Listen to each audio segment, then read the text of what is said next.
amido, a molécula de amido, ele é formado por dois componentes, por dois polímeros, a amilose e a amilopectina, tá? São dois componentes formadores da molécula de amido, do grânulo de amido.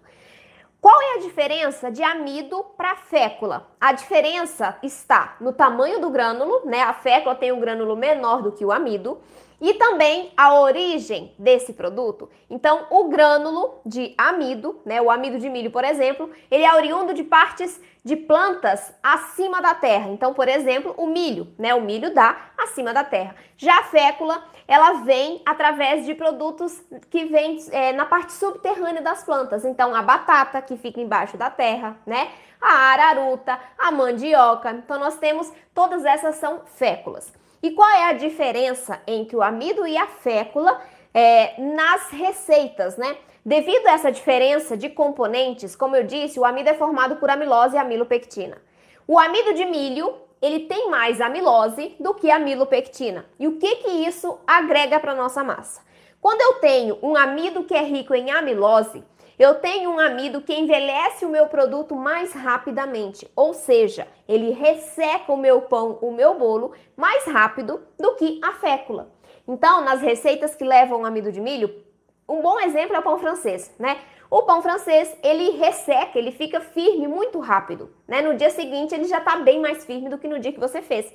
Isso se deve ao fato de que nós adicionamos uma grande proporção de amido de milho nessa receita para obtermos as características, né, particulares lá do pão francês, casquinha crocante, miolo mais sequinho, né? Então a gente precisa agregar uma quantidade maior do amido de milho. E isso faz com que o envelhecimento desse pão seja mais rápido.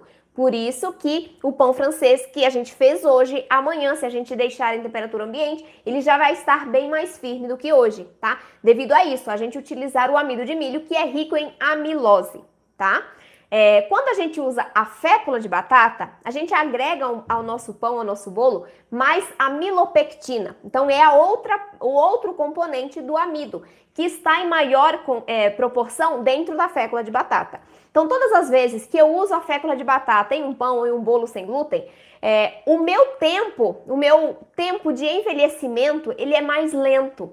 Ele ocorre de maneira mais lenta. Então, eu consigo ter um pão mais macio por mais tempo, um bolo mais macio por mais tempo, devido a essa característica que está presente na fécula, que é o maior teor de amilopectina e não de amilose. Tem amilose também, mas é uma quantidade pequena, uma quantidade menor. Então, a amilopectina se sobressai e mantém esse produto macio por mais tempo. Então, só fazendo essa diferenciação básica que é muito importante, tá?